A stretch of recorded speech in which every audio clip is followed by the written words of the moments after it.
Hey y'all. I took a little pause for Christmas, but I'm here with part 4 of my series on essentially losing my career and then rebuilding it. So far what we've covered is that, after finishing all my training, including a fellowship and a PhD, I had my first, academic job, and it was a nightmare.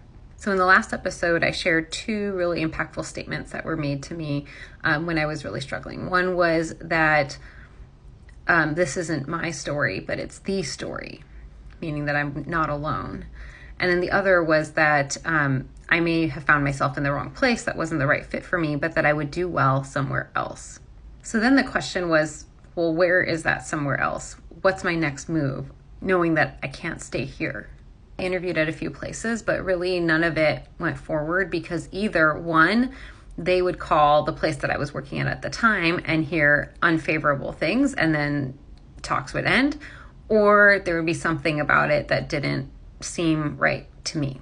And specifically, I was very worried that I would be like out of a frying pan into the fire situation. So I was very cautious about what opportunity might be right for me next. Part of the reason for that is that I was very low at that point in time. I really felt I could not afford to go any lower. I could not afford to experiment on a place that might be better, but might be worse.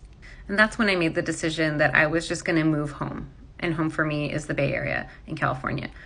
And I basically decided that I would rather be in a specific place with friends and family around me than to have a specific job.